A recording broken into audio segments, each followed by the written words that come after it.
Mira, vamos a arrancar este análisis con algo que, si lo pensás, es una paradoja enorme. Y te digo que es algo que se ve todos los santos días en el mercado uruguayo. El tema central hoy es el miedo a endeudarse. Y la paradoja es esta. El empresario acá, por naturaleza, le tiene terror a la deuda. Pero ese mismísimo miedo que en teoría sirve para proteger tu empresa, bueno, resulta que muchas veces es exactamente lo que la limita. O sea, es lo que le impide dar el gran salto. Es literal como tener el freno de mano puesto en una ruta totalmente despejada. Y ahí, claro, la gran pregunta que cae de madura es ¿por qué? ¿Por qué los dueños de negocios más experimentados, tipos que conocen su sector de pies a cabeza, desconfían tanto del financiamiento? Imagínate que estamos charlando con un café de por medio. Esta desconfianza, no es un capricho, tampoco es falta de visión. Es algo súper común entre profesionales que llevan años remándola y conduciendo sus empresas. Es más bien una postura defensiva, ¿viste? Un reflejo automático que salta apenas alguien te menciona la palabra banco o crédito. Pero bueno, para entender si ese reflejo nos sigue sirviendo hoy, primero tenemos que saber de dónde viene. Y acá es donde entra el autor de todo esto que estamos desglosando, el profesor Pablo Freyer. Y ojo, no estamos hablando de teoría de pizarrón ni de alguien que simplemente leyó un par de manuales. Estamos hablando de calle pura. Freyer tiene más de 25 años ensuciándose los zapatos en finanzas corporativas reales. Para que te des una idea, estructuró financiamiento para empresas de todos los tamaños, tuvo un rol técnico clave en el fondo lechero, el famoso FFDSAL2, representando a la Cámara de la Industria Láctea, y hasta participó en estructuraciones con el IFC del Banco Mundial. Además, hace más de 10 años que dicta cursos de posgrado en decisiones de financiamiento. O sea, todo esto que vamos a ver es pura síntesis de lo que él vio funcionar en la cancha. Pasamos a la sección 1, el origen del miedo, raíces culturales e historia. Hay raíces históricas pero muy profundas en Uruguay. Frases como «la deuda es mala» o «mejor poco pero propio» son el clásico de cualquier sobremesa familiar. Y hay un trauma cultural recontraválido, porque venimos de generaciones que pasaron por crisis históricas, devaluaciones y las famosas tablitas. A esto súmale un sistema bancario que, históricamente, te valoraba mucho más la garantía real, o sea, el ladrillo, el campo, lo que podías poner como respaldo, que tu flujo de fondos. ¿Qué es el flujo de fondos? Simplemente la plata real que entra y sale de la caja todos los días por la operativa de tu negocio. Entonces, claro, para esa generación, deber plata era sinónimo de quedar atrapado.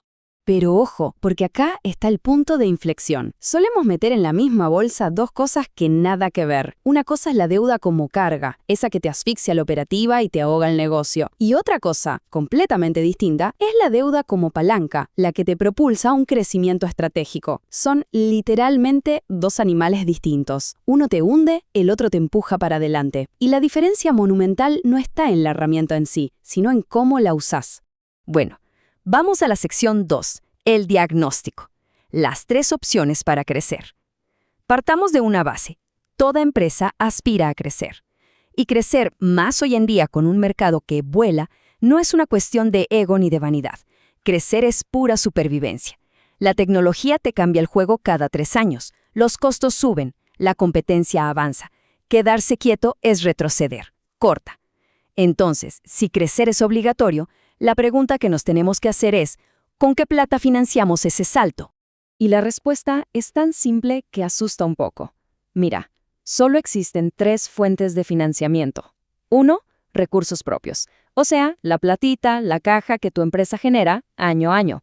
2, más capital, que significa que los dueños actuales tengan que meter la mano en el bolsillo o salir a buscar socios nuevos. Y 3, la deuda, ir y pedir prestado. Este concepto hay que grabárselo a fuego. No hay una cuarta opción. Esas son las únicas 3 cartas que tenés en la mesa. No hay magia. Y vale la pena frenar un segundito acá porque esto destruye un mito enorme. Pablo Freyer usa una analogía buenísima. Dice que pretender crecer sin deuda y sin capital nuevo es como entrenar para correr una maratón comiendo solamente lo que produce tu propia huerta. Técnicamente se puede, sí, obvio, pero para cuando llegues a la línea de largada la carrera ya terminó hace rato.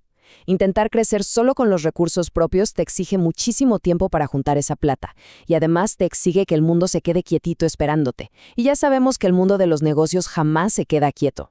Sección 3. La reformulación. usar la deuda como palanca. Ahora que entendimos el diagnóstico, la idea es ver cómo dejamos de sufrir la deuda para empezar a usarla a nuestro favor. Y acá es donde, charlando con dueños de empresas, siempre ves que hacen el clic mental. La mecánica detrás de una deuda estratégicamente colocada logra cosas que tu capital propio por sí solo jamás podría alcanzar. Y para entender esto, tenemos que desmitificar una palabrita que suena a libro de economía: apalancamiento financiero. Hablando en criollo, bajado a tierra, el apalancamiento no es otra cosa que usar la plata ajena para ganar más plata con la tuya. Así de simple. Cuando una empresa toma plata prestada a una tasa razonable y la invierte en un proyecto, en expandirse o en una máquina que rinde bastante más que esa tasa de interés que tiene que pagar, bueno, todo ese excedente, toda esa diferencia te potencia la rentabilidad directamente a vos, al dueño del negocio. Y ojo, porque las ventajas estratégicas van más allá de la rentabilidad pura y dura. Además de potenciar tu ganancia, hay un detalle del que se habla poco. Los intereses de la deuda se descuentan del impuesto a las ganancias. O sea, te sirven de escudo fiscal. En cambio, si vos usás tu propio capital, los dividendos sí pagan impuestos. O sea, el mismísimo Estado hace que la deuda te sea más barata. Y un dato empírico innegable. Las empresas más grandes y mejor gestionadas del mundo entero, todas tienen deuda. Y no porque estén secas de efectivo, para nada, sino porque entienden que es la forma más astuta y eficiente de financiar su crecimiento. Pasamos a la sección 4, el anticipo metodológico, el semáforo de la deuda. Si ya sabemos que endeudarse estratégicamente rinde, la pregunta del millón cambia. ¿Cómo lo hacemos sin chocar la empresa? Bueno, acá es donde el profesor Freyer nos trae una herramienta espectacular. A lo largo de la última década construyó un sistema de filtrado súper práctico para tomar esta decisión, una metodología propia que él patentó y llama el semáforo de la deuda. La regla de este semáforo de la deuda es re estricta, pero facilísima de aplicar. Tiene 4 luces distintas que representan 4 criterios clave. Para que vos acuerdes cualquier financiamiento, las 4 luces tienen que prenderse en verde. Si se te llega a prender aunque sea una sola luz en rojo, listo, la operación no se hace. Es un freno de seguridad implacable. Los detalles exactos de cada luz los vamos a ver en la próxima edición de su newsletter, pero lo importante hoy es adoptar este filtro inquebrantable en tu cabeza. Sección 5. 4 luces, una decisión, el gran mensaje final. Para ir poniendo las cosas en perspectiva, tengamos claro que hay 2 extremos que son igual de peligrosos para el que maneja un negocio.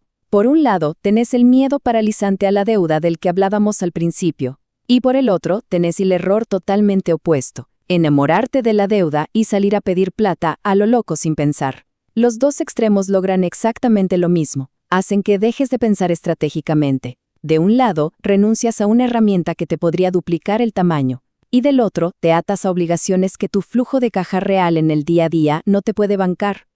Así que, para ir cerrando este análisis, quédate con esta reflexión fundamental.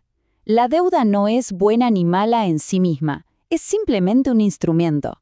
Es exactamente como un bisturí. En las manos de un cirujano experto te salva la vida, pero en las manos de un distraído te la complica de una manera tremenda. La culpa nunca es del bisturí. Por eso la invitación hoy es hacer un cambio de chip y aprender a usar la herramienta con criterio. Para profundizar de verdad en esto, te invito a leer el artículo completo en el newsletter Finanzas para no financieros en LinkedIn y a escuchar el podcast en Spotify, Apple Podcasts e iVoox. 4 luces, una decisión. Gracias por acompañarnos.